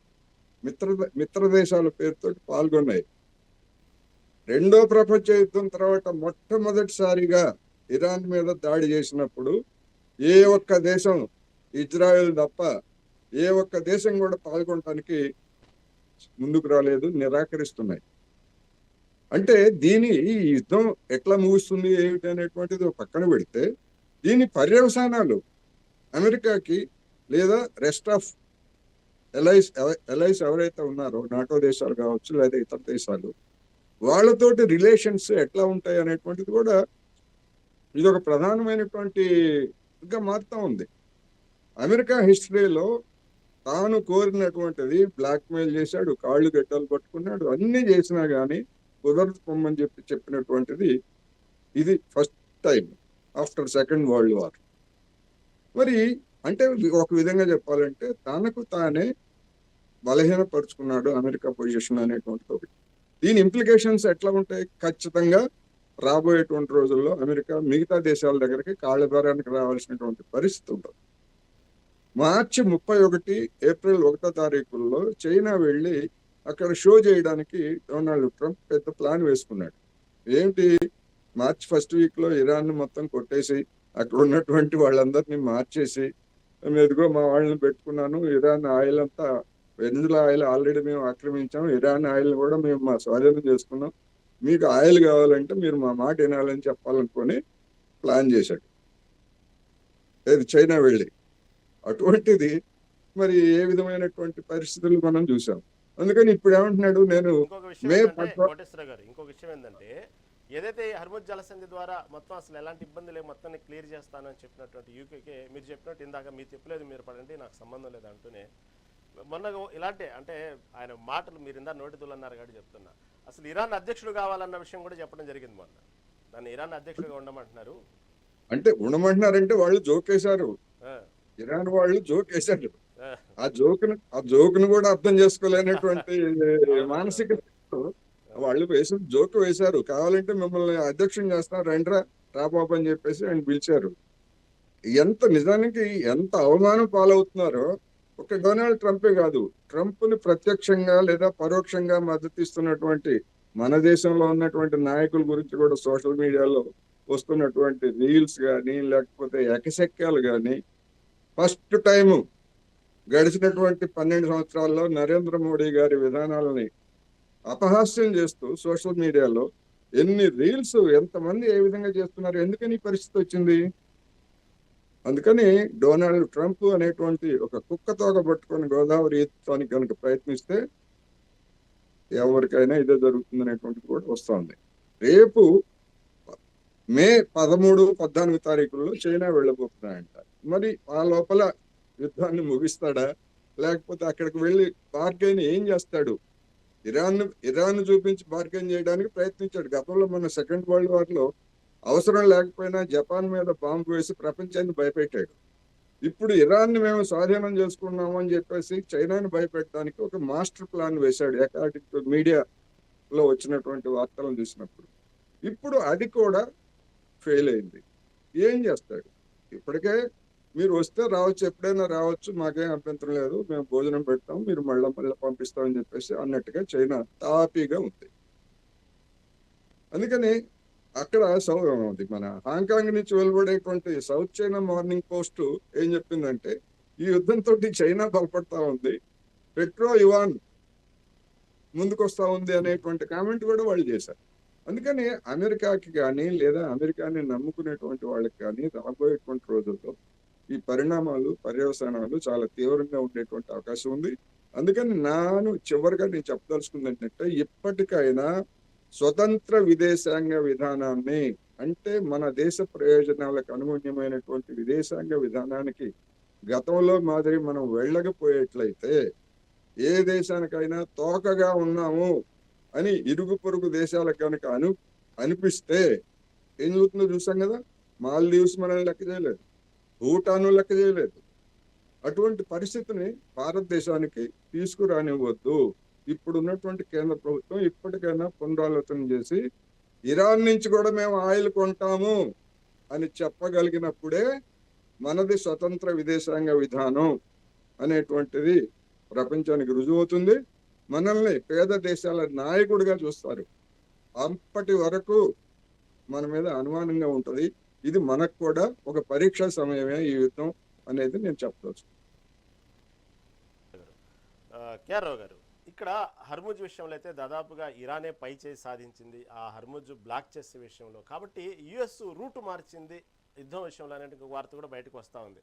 అంటే ఏదైతే ఇరాన్ సంబంధించిన నేవీ మీద కానివ్వండి, మిసైల్స్ మీద కానివ్వండి దాడి చేస్తూ ఈ హర్ముజ్ని పక్కన పెట్టి జలసంధి మీద ఈ విధంగా కనుక అటాచ్ చేస్తే హర్ముజ్ పైన ఒత్తిడి తేవచ్చు, ఇరాన్ విషయంలో ఈ హర్ముజ్ ఒత్తిడి తేవచ్చు అనేటువంటి విషయాన్ని కూడా యుఎస్ మీడియా స్వయంగా ప్రకటించింది. కాబట్టి రూట్ మార్చినట్టు అర్థమవుతుంది. అది కూడా వర్కౌట్ కాకపోతే అప్పుడు మిత్ర దేశాల ద్వారా దాడి చేయొచ్చు అనేటువంటి విషయంలో కూడా సేమ్ ఇదే పాయింట్లతో దగ్గర ఇలాంటి వ్యాఖ్యలతోనే యుఎస్ మీడియా కూడా ప్రకటించడం మనం చూసాం. ఏమంటారు దీన్ని? గారు, ట్రంపే అలా అన్నాడని వాల్ స్ట్రీట్ జర్నల్ రాసింది స్టోరీ. ట్రంపే అలా అన్నాడు, దీన్ని మనం పట్టించుకోవద్దు, తర్వాత చూసుకుందాం అని చెప్పి అన్నాడని. అందుకనే బేసికలీ ఏంటంటే, ఇప్పుడు ట్రంప్ రూట్ మారుస్తానికి అంత ఈజీగా ఏదో రోడ్డు మీద వెళ్తున్నట్టుగా చేయలేం కదండి. ఏంటంటే ఎప్పుడైనా సరే జనరల్లీ ప్లాన్స్ జరిగినప్పుడు ఇంతమంది ఫోర్స్ లెవెల్ టోటల్ ఒక 20,000 ట్రూప్స్ ఉన్నట్టయితే ఫీజిబిలిటీస్ ఏంటి? ఈ 20,000 మందితో వెళ్ళి పూర్తి ఇరాన్ ఆక్రమించగలిగే శక్తి అతనికి లేదు, రైట్? ఇరాన్లోకి భూస్థావరంలోకి కొంతవరకు చచ్చుబడితే, కొంతవరకు లోపలికి వెళ్తే ఖచ్చితంగా క్యాజువల్టీస్ పెరుగుతాయి. ఎప్పుడైతే యుఎస్ఏలో క్యాజువల్టీస్ ఆల్రెడీ ఇప్పటికి 15 మంది, మన దేశంలో ఒక్కోసారి ఏంటంటే నెంబర్స్ ఎక్కువైనా సరే మనం ఆగగలం, ఆ దాటికి ఆగుకోగలం. కానీ యుఎస్లో ఏంటి, ఒక మనిషి చనిపోయినా 5 చనిపోయినా సరే ఆల్రెడీ ఏమంటారో 15 మంది చనిపోయారు, సుమారు ఇంతమంది ఇంజూర్ అయ్యారు. సిమిలర్లీ ఇజ్రాయెల్లో కూడాను ఆల్రెడీ ఇంజురీస్ ఎక్కువైనాయి, క్యాజువల్టీస్ ఎక్కువైనాయి, టోటల్ క్యాజువల్టీస్ ఎక్కువ అవుతున్నాయి, రైట్? కనుక నేను అనుకోవడం ఏంటంటే యుఎస్కి ఫస్ట్లీ డైరెక్ట్గా ఇరాన్ ఆక్యుపై చేస్తానికి ఇంపాసిబుల్. ద ఫస్ట్ ప్రయారిటీ ప్రస్తుతం ఉన్న పరిస్థితుల్లో యురేనియం ఒకేళ్ళని క్యాప్చర్ చేయగలిగింది. ఎందుకంటే ఏదో ఒకటి చెప్పుకోవాలి కదా. ఇప్పుడు ఏంటంటే తనకి బేసికలీ తన సెల్ఫ్ ఇమేజ్ ఎంత పాడైందంటే, ఏదో ఒక విధంగా నేను ఇది చేయగలిగాను. ఎస్పెషలీ మనం యుఎస్ గురించి ఆలోచించుకుంటే ఆఫ్ఘనిస్తాన్లో ఉన్నప్పుడు కూడాను పారిపోయారన్న ముద్ర పడిపోయింది, రైట్? ఆల్రెడీ తనే అన్నాడు, బైడెన్ గారు ఏం చేయలేదు, మనం ఆఫ్ఘనిస్తాన్ నుంచి ఎలా పరిగెత్తుకొచ్చేసామనేసి, రైట్? అలా కమెంట్ చేసినోడు ఇప్పుడు ఇమీడియట్గా బయటకు వచ్చేస్తే ఇంతమందిని ఇప్పుడు మూవ్ చేశాడు. సెనెట్ అడుగుతుంది, కాంగ్రెస్ మెన్ అడుగుతారు, అపోజిషన్ రిపబ్లికన్స్ అవ్వండి, డెమోక్రాట్స్ అవ్వండి అడుగుతుంటారు, ఇంతమందిని తీసుకెళ్లారు, మీరు మూవ్ చేశారు. ఇది ఉట్టి షో ఆఫ్ ఫోర్స్గా లేకపోతే వాళ్ళని ఎంప్లాయ్ చేస్తారు. ఎంప్లాయ్ చేయాలనుకుంటే ఎన్ని ఆప్షన్స్ అనేది యునైటెడ్ స్టేట్స్ పెంటగన్లో కూర్చుని, లేకపోతే ఆపరేషన్స్ కమాండ్ సెంట్కామ్ ఉంది కదా, సెంట్కామ్లో ఖచ్చితంగా దీన్ని ఆప్షన్స్ డిసైడ్ చేసుకుంటారు. ఆప్షన్స్ను మీరు చూసుకున్నప్పుడు వయబుల్ ఆప్షన్, రైట్, రకరకాల ఆప్షన్, ఒక 10 ఆప్షన్స్ ఉన్నా సరే ఇందులో క్యాజువాలిటీస్ ఎందులో మ్యాక్సిమం అవుతాయి ఒకటి, రెండు టైం ఎక్కువ పడద్ది, ఎందుకంటే టైం ఈజ్ టికింగ్. ఎంత లేట్ అయితే ఆ ఆయిల్ ప్రాబ్లమ్స్, మిగిలిన fertilisers, medicines, by products, logistic system problems ఉన్నాయి. కనుక ఎక్కువ డిలే కూడా చేయలేడు, రైట్. ఇప్పుడు తాడోపేడో వెంటనే తేల్చుకోవాలి, రైట్. తాడోపేడో తేల్చుకుని ఒకవేళ తన యుఎస్ ట్రూప్స్ని కమిట్ చేశాడు అనుకోండి, కమిట్ చేస్తే వాళ్ళు నిమిషంలో ఒక 2 రోజుల్లో 3 రోజుల్లో వాళ్ళకి రిజల్ట్స్ కనిపించవు. ఒకసారి కమిట్ అయితే మటుకు అట్లీస్ట్ ఒక నెల రోజులన్నా అటు ఇటు జరగాలి. జరగకుండా ఇరాన్ ఊరుకోడు. ఎసిమెట్రిక్ వార్ఫేర్ ఇన్నాళ్ళు వాళ్ళు సేమ్ ఉంది కదా, ఇన్నాళ్ళు మనం ధీమాగా వాళ్ళని ఫేస్ చేద్దాం, వాళ్ళ మీద అట్రిషన్ చేస్తాం. ఎందుకంటే వాళ్ళు చూస్తున్నారు, ప్రస్తుతం వాళ్ళు చూస్తున్న పరిస్థితి ఏంటి, యుఎస్ క్లియర్ కట్గా గెలిచే స్థితిలో లేదు. ఇజ్రాయెల్ని ఆల్రెడీ మన హెజ్బుల్లా బిజీ పెట్టింది. కోర్స్ ఇజ్రాయెల్ కొంతవరకు ఏంటంటే హెజ్బుల్లాని సదర్న్ లెబనాన్లో కొంతవరకు వెనక్కి తట్టింది, ఆ రివర్ వరకు ఎలాగ తీసేసుకుంటూ ఉంటుంది. ఇదే టైంలో ఏంటి, హౌతీస్ కూడా ఆల్రెడీ అటాక్ స్టార్ట్ చేశారు. ఎన్నాళ్ళు హౌతీస్ ఇన్వాల్వ్ అవ్వలేదు, హెజ్బుల్లా ఒకటి ఇన్వాల్వ్ అయింది, ఇప్పుడు హౌతీస్ కూడా ఇన్వాల్వ్ అయ్యారు, రైట్. కనుక ఇజ్రాయెల్ తన ఫోర్సెస్ని ఇరాన్ వరకు మళ్ళించే స్థితులు ప్రస్తుతం ఉండదు. వాళ్ళ ఫోర్సెస్ మోస్ట్ ప్రాబ్లీ వాళ్ళని టైడౌన్ చేయాలి. ఎవరు టైడౌన్ చేయాలి? హెజ్బుల్లాను హౌతీస్ కలిసి ఇజ్రాయెల్ని ఒక విధంగా నొక్కుంచాలి, వాళ్ళని బిజీగా ఉంచాలి, వాళ్ళ ఫోర్సెస్ని అక్కడ బిజీగా ఉంచాలి. యుఎస్ని మేము హ్యాండిల్ చేస్తామన్న స్ట్రాటజీలో ఇరాన్ ప్రస్తుతం ప్రయాణం చేస్తుంది. క్లియర్ కట్గా తెలుసు, కర్గ్ ఐలాండ్ వాళ్ళు ఎప్పుడైతే దగ్గరికి వచ్చారో, ఎప్పుడైతే వీళ్ళ ఫోర్సెస్ మూవ్ అవటం మొదలుపెట్టినాయో, ఖచ్చితంగా ఇరాన్ మాత్రం ఆయిల్ రిఫైనరీస్ సౌదీ అరేబియాలో అవనివ్వండి, ఖతార్లో అవ్వండి, ఖచ్చితంగా ఇరాన్ ఆయిల్ రిఫైనరీస్ కొడతాం మొదలు పెడతాయి. కాకపోతే ఏంటంటే ఆయిల్ రిఫైనరీస్లో కూడా క్లియర్ కట్గా ప్రయారిటీస్ ఉంటాయి వాళ్ళకి, మ్యాక్సిమం ప్రయారిటీస్ వస్తున్నాయి. Already of course Saudi Arabia ఏం చేస్తుంది, ఇప్పుడు pipeline east west red సీలోంచి పైప్ ఆయిల్ బయటికి తీస్తామంటుంది. అలాగే ఇరాక్ నుంచి కూడాను పైప్ లైన్ నుంచి బయటికి తీసుకొస్తామంటుంది. ఖచ్చితంగా పైప్ లైన్స్ కొడతాం మొదలు పెడతాయి. సో కనుక ఇవన్నీ ఆలోచించే యుఎస్ ఏంటంటే పలాయన చొచ్చగించడం కాదు, కానీ ఎలాగలాగా తన ఓవరాల్ ఇమేజ్ పాడవకుండా అందరూ నన్ను ప్రెషర్ చేశారు, అందరూ లోకం తల్లడిల్లిపోతుంది, ప్రపంచం ఇదైపోతుంది, అందుకు నేను ఊరుకున్నాను అన్న ఓవరాల్ ఇమేజ్తో నేను అనుకోవటం డొనాల్డ్ యొక్క ప్రయాణం ఉంటుంది. అంతేగాని అన్లెస్ ఇంటర్నేషనల్ ప్రెషర్స్ పనిచేయకపోతే ఇరాన్ అస్సలు ఒప్పుకోకపోతే, ఎందుకంటే ఇరాన్ కూడా కొంతవరకు కిందకి దిగి రావాలి. నేను అనుకోవటం కొంతవరకు దిగి వస్తుంది. వాళ్ళు పెట్టిన 4-5 కండిషన్లో అట్లీస్ట్ ఇంపార్టెంట్ ఒక 2-3 కండిషన్స్ మీట్ అయితే వాళ్ళు కొంతవరకు దిగి వస్తారు. ఒకవేళ దిగి రాకపోతే మటుకు యుఎస్ అప్పుడు నేను అనుకోవటం ఏంటంటే ఫుల్ ఫ్లెజ్డ్గా అటాక్ మొదలు పెట్టాలి. అలాంటప్పుడు ఇంకా కొన్ని ఫోర్స్ తీసుకురావాలా, ఇంకా కొన్ని ఎయిర్ క్రాఫ్ట్స్ ఇంకా తీసుకురావాలా. తర్వాత మిగిలిన నాటో కంట్రీ ఇంతవరకు అయితే సారీ చెప్తున్నాయి, ఊరికి లిప్ సర్వీస్గా అంటేనే ఏది యూకే అంత 1-2 షిప్లు ఇస్తాను అంటే యుద్ధం అయిపోయాక ఇప్పుడు ఇచ్చి లాభం ఏంటి. అదిగాక తను మాట్లాడే తీరుని బట్టి చూస్తే ఏ దేశం ముందుకు రావట్లేదు. ఆఫ్టర్ ఆల్ సెకండ్ వరల్డ్ వార్లో ఎలైస్ అందరూ కలిసి చేసినప్పుడు నాటో కంట్రీస్ అన్నీ కలిసికట్టుగా ఒక విధంగా పనిచేసి, ఈ పిచ్చోడు ఇందాక మన కోటేశ్వరరావు గారు కూడా అన్నారు కదా, ఈజ్ ఎ క్లూలెస్. కొన్ని విషయాల్లో చాలా అటాక్ బిహేవియర్తో ఏం చేశారంటే వాళ్ళు ముందుకు రావట్లేదు, రైట్. సో అది కాక ఇప్పుడు ఏంటి వెనకాల already I'm very sure United స్టేట్స్లో ఇప్పుడు చెప్తుంటారు చైనా ఏం మాట్లాడట్లేదు. ఎందుకు మాట్లాడట్లేదు?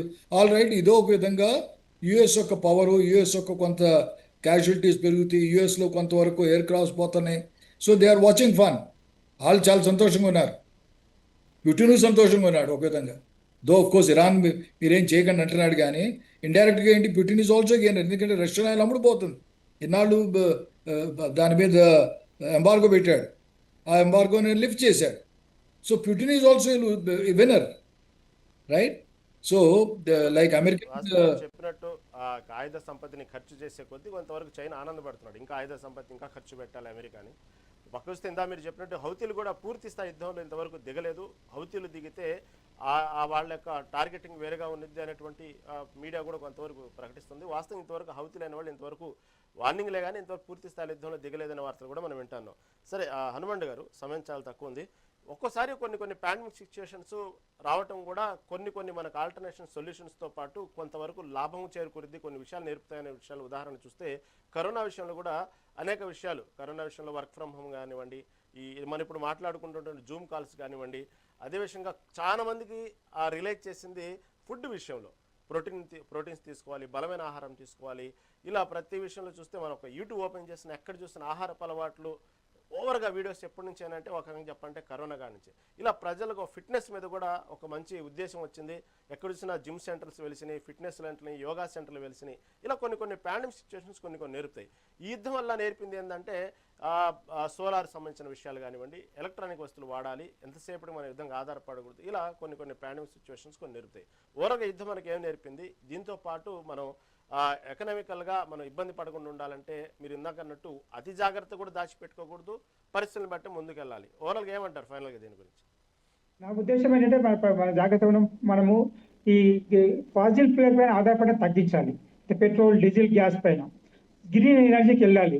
సోలార్ కానీ, హైడ్రో కానీ, విండ్మిల్ కానీ, అదే దాన్ని ఎక్కువ కాన్సన్ట్రేట్ చేస్తుంటే మనకు ఇది తగ్గిపోతుంది. తర్వాత ఇంకో విషయం ఏంటంటే మనము ఓన్లీ సప్లై గల్ఫ్ కంట్రీసే కాకుండా మన పర్చేజ్ కూడా ఎక్కువ ఇరాన్ కూడా అక్కడ గల్ఫ్ కంట్రీస్ ఎక్కువ పర్చేజ్ ఉంది. మేబీ కువైట్ కావచ్చు, సౌదీ అరేబియా కావచ్చు, ఇరాన్ దేశం ఎక్కువ ఉంది, ఇరాన్ నుంచి తక్కువనే ఉంది. కానీ సూయజ్ కెనాల్ ద్వారా రావడం వల్ల మన సప్లై రావట్లేదు అక్కడికి, అది ఇష్యూ అక్కడ.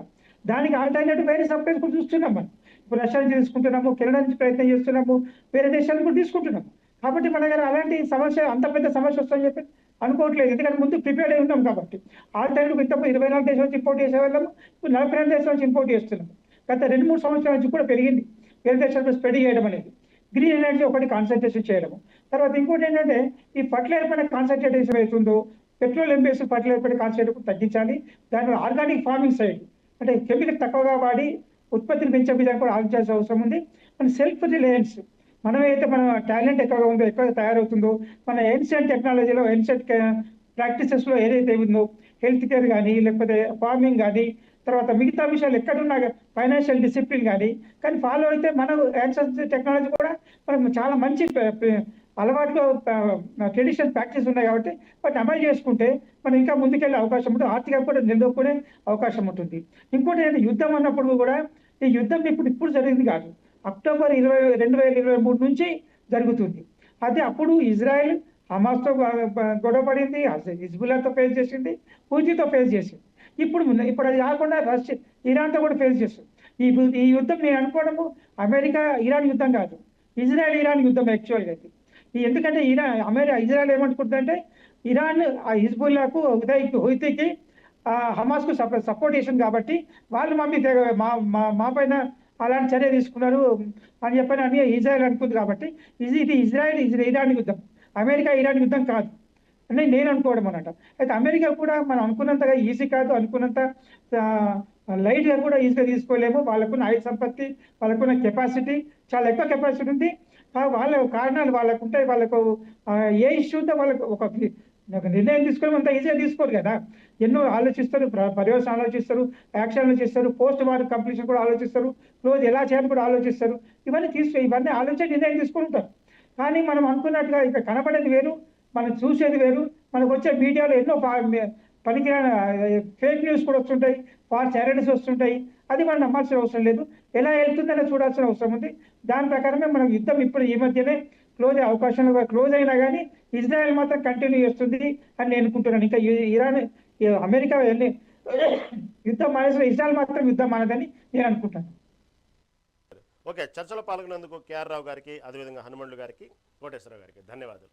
ఏదేమైనప్పటికీ కూడా ఈ ఇజ్రాయెల్, ఇరాను, అమెరికా ఈ 3 దేశాలకు సంబంధించిన యుద్ధం మాత్రం ప్రపంచ దేశాలన్నిటికీ ఈ యొక్క ప్రభావం పడింది. ఇప్పుడు టోటల్గా చూస్తే ఆ యొక్క ఆర్థిక వ్యవస్థలు కానివ్వండి, ఆయిల్ రంగాల అనేక రంగాల మీద ఈ ప్రభావం పట్ట మనం చూస్తున్నాం, అనుభవిస్తున్నాం. కాబట్టి ఇలాంటి సమయంలో యుద్ధం ఆగాలనే కోరుకుందాం. మొదటి నుంచి కూడా భారతదేశం శాంతి మాత్రమే జపిస్తుంది. కాబట్టి డొనాల్డ్ ట్రంప్ వ్యాఖ్యలు కనుక నిజమైతే తొందరలో యుద్ధం కనుక ముగింపు, అదేవిధంగా ఇరాన్తో చర్చలు కూడా సఫలమైతే మాత్రం దాదాపుగా ఇప్పుడున్న పరిస్థితుల్లో కూడా ఇప్పటికిప్పుడు యుద్ధం ఆగిపోతే దాదాపు 6-7 నెలలు మనం రికవర్ అవ్వడానికి సమయం పట్టిద్ది అంటున్నారు. కాబట్టి యుద్ధం ఆగాలనే కోరుకుందాం. ఇలాంటి పాండమిక్ సిచ్యువేషన్స్ రాకూడదు. పాండమిక్ సిచ్యువేషన్స్ వస్తే ఎన్నో దేశాలు ఏమైనా మనం భవిష్యత్తులో గతంలో చూసాం, భవిష్యత్తులో అలాంటి రోజులు రాకూడదని కోరుకుంటూ ఇది ఇలాంటి మెగానైన్ టీవీ డిబేట్ చూస్తూనే ఉండండి. Mega Nine TV.